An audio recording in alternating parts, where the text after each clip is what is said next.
Vou, então, passar a palavra para a professora Renata Sucupira, vice-presidente da Comissão de Aduaneiro, vice-presidente também do IPDA. Então, com você a palavra. Tá ligado? Gente, eu vou tomar a liberdade de falar de pé, mas não vou falar do púlpito, porque se eu falar do púlpito eu não enxergo aqui, tá? Desculpa, senão não vai rolar. Questão... Mas só para eu não esquecer, antes eu queria falar com você como a gente está de fazer um jabazinho desse livro que saiu agora, que é Perspectivas e Desafios do Direito Aduaneiro no Brasil. E, na verdade, eu só traduzi um texto excelente do Pablo Labandeira, que é um aduaneirista uruguaio, mas tem textos aqui excelentes textos aqui, mas tem 2 traduções de textos de argentinos e de uruguaios também. Tem do Diogo, que está aqui com a gente também um artigo, mas é só para vocês acompanharem que esse intercâmbio na América Latina está rendendo alguns frutos para vocês se interessarem também, procurarem para a gente, no Instituto, né, Léo? A gente vai ter uma parte de publicação, como vice-presidente aqui eu faço a minha, para todo mundo que estiver interessado para vir para cá. Mas vamos lá, que a gente não tem tempo. Pode. Eu tenho o negocinho de passar ou não? Tem.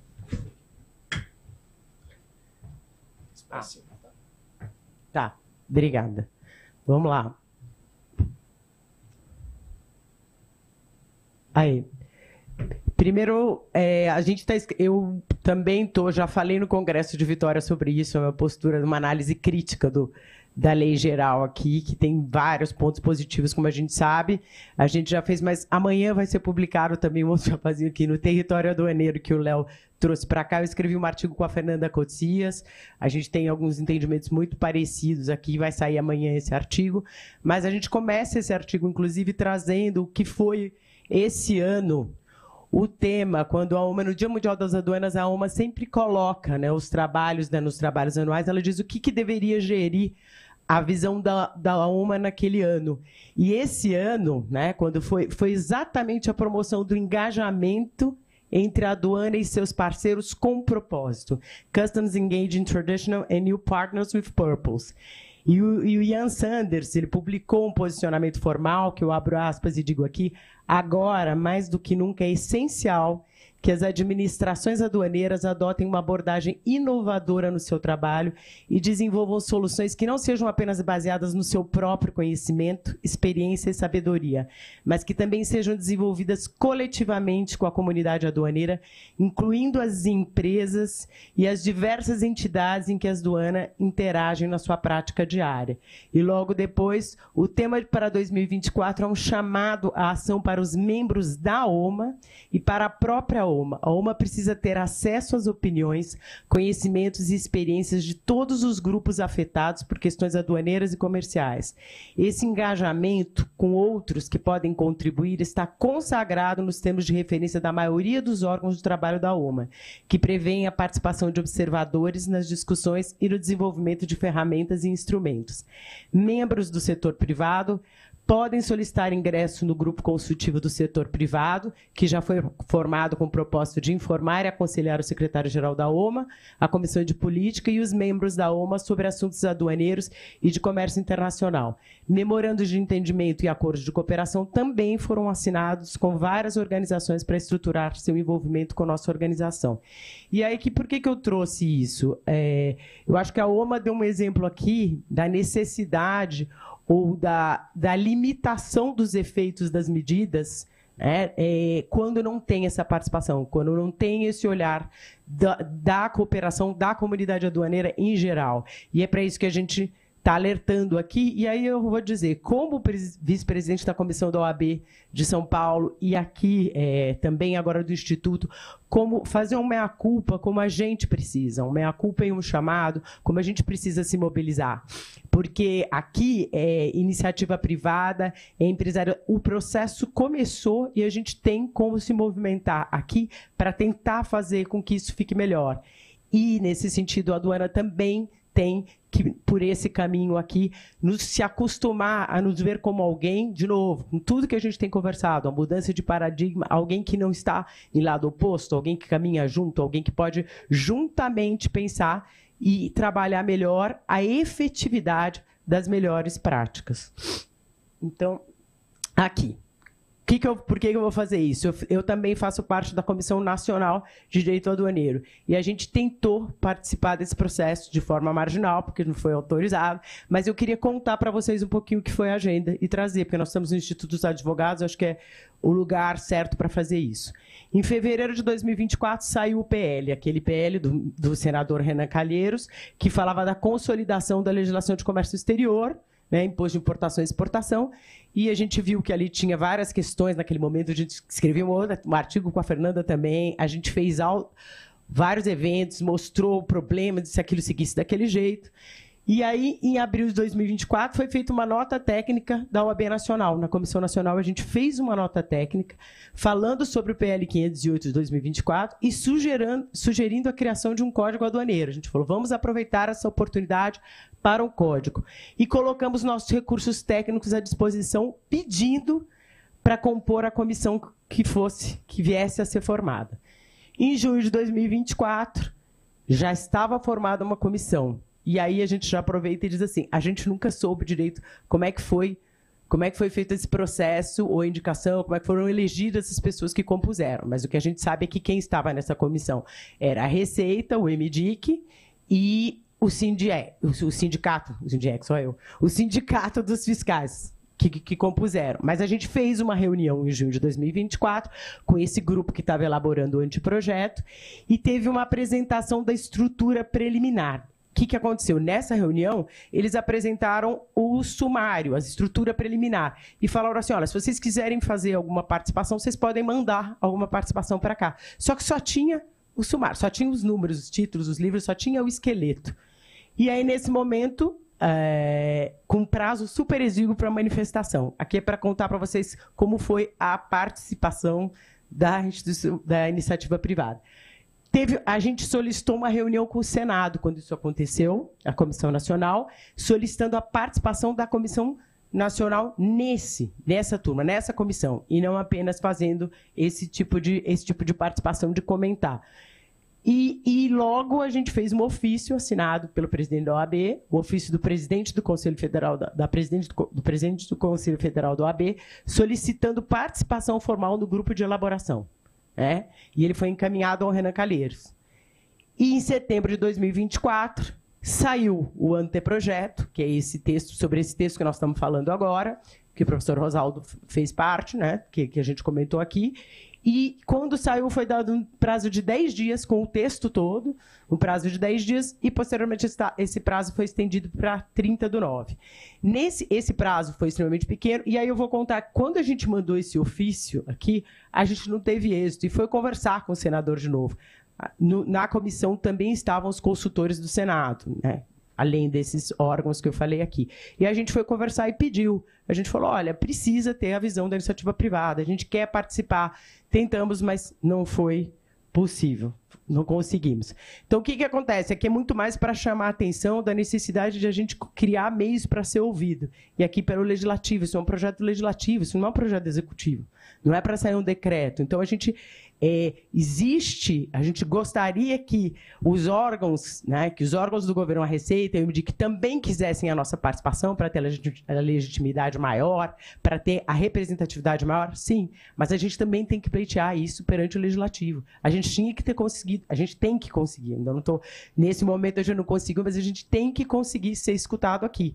E o empresariado também. Então, é importante escrever, é importante debater, é importante divulgar para sensibilizar o empresariado.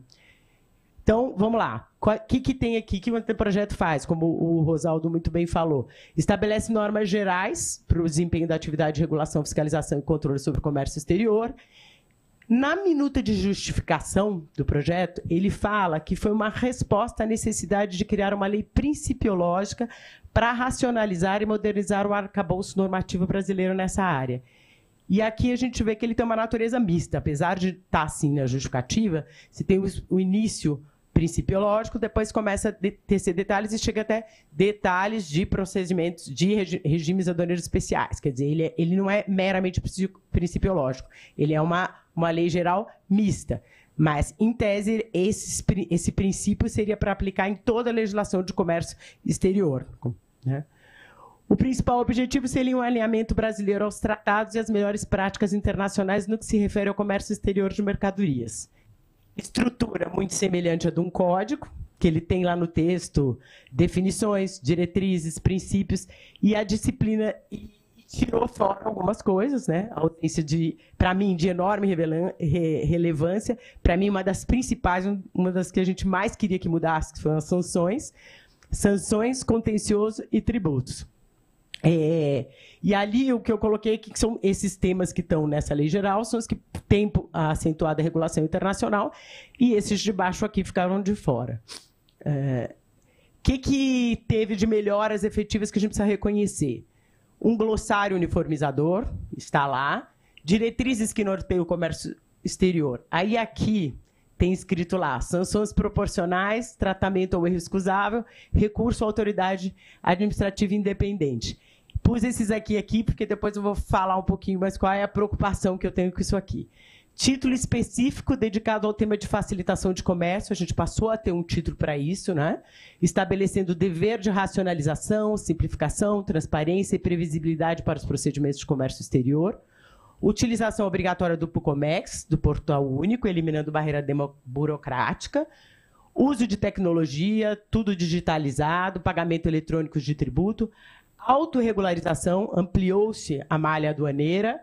Reclassificação terminológica das categorias referentes a regimes aduaneiros, que a Lisiane e o Rosaldo já falaram aqui, e ampliação do escopo de soluções antecipadas, né? A gente tinha solução antecipada só, era restrita, e agora elas estão conhecidas como as nossas soluções de custo de divergência, agora soluções antecipadas, foram aumentadas aqui, o escopo foi aumentado.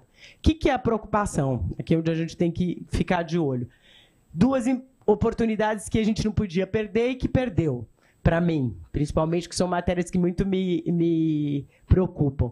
A revisão do regime de responsabilidade objetiva, predominante, a gente hoje tem um regime de responsabilidade objetiva, e aqui não é que eu ouso discordar do meu orientador, do Rosaldo, mas quando o Rosaldo disse que não existe melhores práticas em sanções, e depois ele acabou falando, não existe melhores práticas, mas existem as regras gerais nesses acordos, existem, e essas regras gerais, a gente sabe o que são: proporcionalidade, erro excusável, não penalizar erros banais, erros pequenos, a gente sabe que isso tudo é melhor, ninguém vai questionar que isso são melhores práticas. E aí o professor Rosaldo disse, não, isso está no projeto. Mas sabe como vem no projeto isso? E aí eu faço, não vou abrir aspas, mas está lá. Previsão de sanções proporcionais e tratamento ao erro excusável. E aí, para mim, a forma como isso foi, e essa foi uma das colaborações que a gente, como setor privado, levou para eles, previsão de sanções proporcionais, a forma como está, não significa que vão deixar de existir as desproporcionais. Eu vou ter previsão de proporcionais, mas não vai deixar de existir as desproporcionais. Então, para mim, a forma de colocar isso necessariamente tinha que ser melhor, inclusive para dizer que vai levar a boa-fé em consideração. A boa-fé tem que ser levada em consideração. E lá está escrito também, tratamento ao erro excusável. Tratamento, mas não diz o tipo de tratamento, como vai ser, quando vai ser. Então, esse é o único momento que se refere às sanções nessa parte geral. E outra coisa, fim das punições excessivas desproporcionais, foi o que eu falei, mas também aqui, a parte que eu pus aqui embaixo, que fala, né, da revisão para a autoridade independente aqui, né, a efetividade da aplicação das diretrizes e normas. A gente passou por aqui, porque está lá dito que a gente tem que ter previsão de recurso à autoridade administrativa independente. Gente, a gente acabou de passar pelo SEJU, que supostamente, todo mundo conhece o meu entendimento de que eu acho que ele não atende a CQR, mas a gente acabou de passar por isso, estava escrito lá, o SEJU foi criado como se atendesse. Então, assim, nós realmente precisamos demandar formas de tornar essas previsões efetivas, né? Então, elas estão lá, o que está lá, a gente já tem nesses tratados que já deveriam estar sendo aplicados, mas a gente precisa reforçá-las, porque diferente da Argentina, a gente não tem essa previsão, como eu comentei com a professora Vera, a gente não tem essa previsão constitucional de dizer que tratado é como a Constituição, que não tem dúvida de que seja hierarquicamente superior à lei.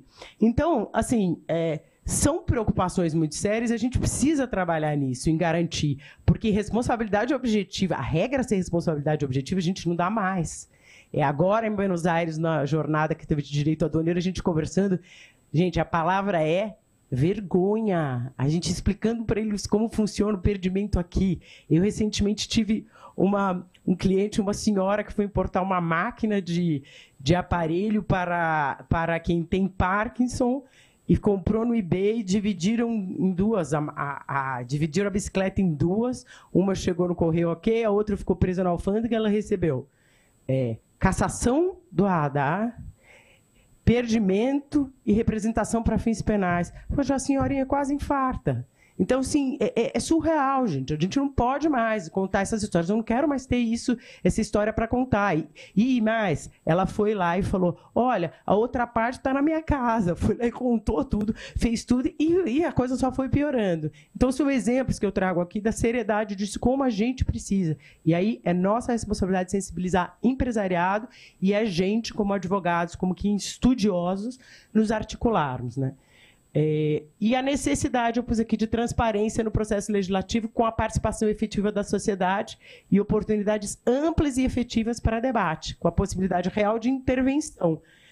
Aqui, a gente fez essas proposições, mesmo no prazo exíguo, e eu, particularmente, ajudei a fazer as da OAB, e a gente colocou ali, inclusive nomeando de quem tem sido as iniciativas, as pessoas físicas que trouxeram, porque eu acho que todo mundo tem que ter visibilidade no sentido de participar. Agora, a gente não sabe o que foi. A gente não sabe o que foi aceito e o que não foi aceito. Então, também não tem. É uma forma, assim, como não retornar? Não tem retorno, não tem. A gente não teve oportunidade de chegar nessa comissão e defender o porquê que a gente estava pedindo isso. A gente preencheu um formuláriozinho, Google Forms, mandou, e também não sabe se vai ser ou se não vai ser. Então, o meu intuito aqui foi exatamente mostrar para vocês o que aconteceu um pouco mais, que eu acho que tem muita gente que não. Na comissão a gente conversa muito isso, em todos os fóruns eu tenho procurado contar o que tem acontecido. No Congresso em Vitória a gente conseguiu.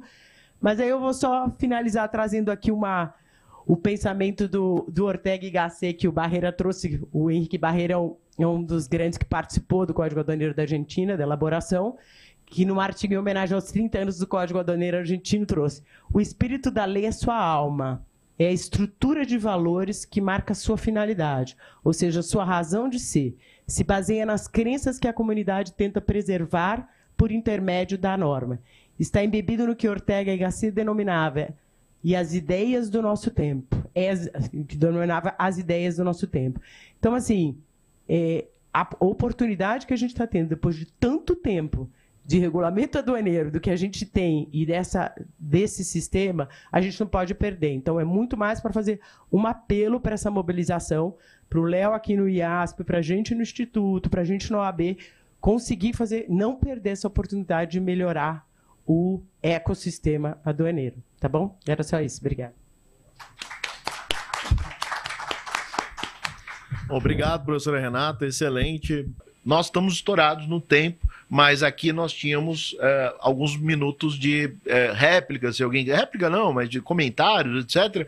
Então, perguntas também. Então, fica aqui franqueada a palavra preferencialmente para os expositores, né? Caso alguém, professor Oswaldo Trevisan, professora Lisiane, tenham algo a comentar a respeito das exposições, queira fazer um encerramento ou apenas uma despedida aqui do público para a gente ir para a próxima mesa.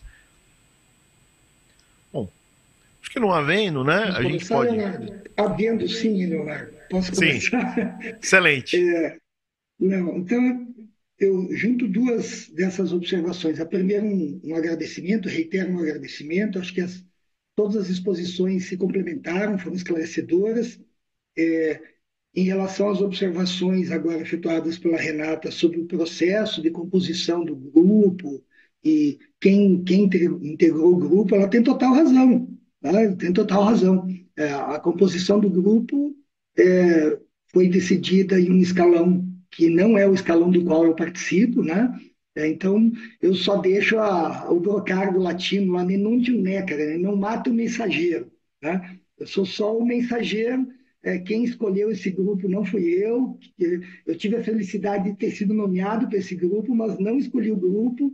E quem escolheu o grupo é que, em tese, deve essa explicação. Mas tem total razão que seria muito mais democrático ter composição nesse grupo que integrasse também membros da academia, por exemplo. Né? O segundo e último comentário é sobre a questão da responsabilidade objetiva e do erro excusável, e das sanções proporcionais. Tudo isso está resguardado ali de uma certa forma, né? Excusável e sanção proporcional estão explicitamente resguardados nos termos em que precisam ser definidos, né? Eu não tenho como aplicar uma tese de excusável sem antes definir o que é excusável. Então, não é aplicável de plano. Ele vai precisar uma delimitação do que é um excusável, do que é uma sanção proporcional, qual é o limite dessa proporcionalidade. Então, isso tudo deve ser tomado em conta na reforma da legislação de infrações e penalidades. E a responsabilidade objetiva, ela não é uma unanimidade internacional. Tá? Para quem tem uma ideia, em 2013 a Europa tentou uniformizar isso e descobriu que metade dos países da Europa adotam responsabilidade objetiva e a outra metade não. Propôs uma diretriz da União Europeia para uniformizar isso e essa diretriz até hoje não foi aprovada. Então, a responsabilidade subjetiva não é uma melhor prática internacional. O que esses acordos buscam é que se caminhe paulatinamente para aquelas infrações mais graves, e isso a gente já está fazendo no Brasil, para a responsabilidade objetiva. A gente não pode ter uma responsabilidade objetiva numa infração gravíssima. Né? Então, esse caminho a gente também está adotando como princípio lógico no projeto de lei. Dito isso, agradeço uma vez mais o tempo, a oportunidade e deixo um abraço a todos os amigos que eu vejo no vídeo aqui e que estão, como eu, ávidos para ver esse projeto seguir adiante e a gente ter evolução do direito aduaneiro no Brasil. Abraço. Pedir só para, primeiro também para agradecer o convite de novo e para me despedir, mas professor, querendo virar para o professor Rosaldo da Torto. Não, mas professor, o que eu digo da responsabilidade é para que a objetiva não siga sendo expressamente a nossa regra. Eu não estou dizendo aqui que a gente tem total noção de que a subjetiva para tudo, que os regimes mistos, quando a gente vai analisar, acabam sendo os mais, para algumas infrações não poderia. O que eu acho que a gente poderia ter tido oportunidade era de retirar a objetiva como a regra, como a gente tem, né? Então é isso que eu estou aqui comentando, e aí aproveitando até para... Mas essa coisa das definições também é algo que a gente pleiteou, acho que chegaram nas iniciativas, o professor também deve ter visto, disso ser feito por lei. O nosso receio é que isso passe para ser regulamentado pela Receita. Para mim isso tem que ser feito por lei. Eram esses os comentários só, professor, mas eu entendi. Era nesse sentido, não de virar subjetiva, mas da objetiva não ser a regra, tá bom? Mas obrigada, gente. Então, bom evento pra gente. Professora Elisiane.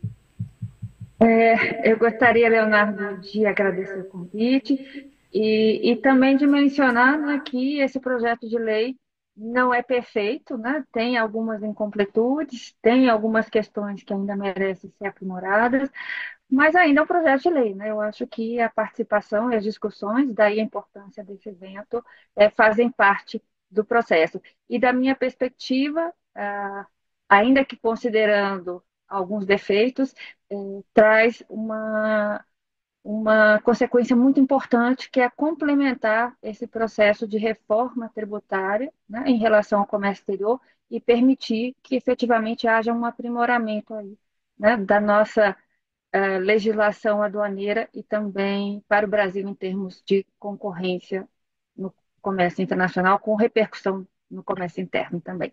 Então é isso, mais uma vez obrigada e parabéns para todos que participaram, todas as ponderações muito interessantes, atuais, né, e que devem ser levadas em conta nessa discussão, né, do projeto de lei. Bom, muito obrigado.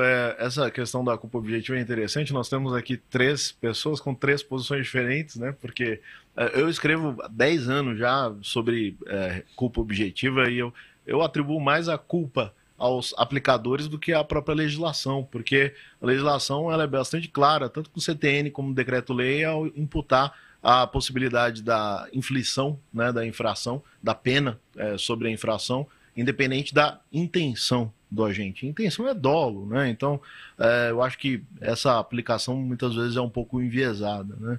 É só esse comentário para dizer que realmente são temas que merecem muito debate.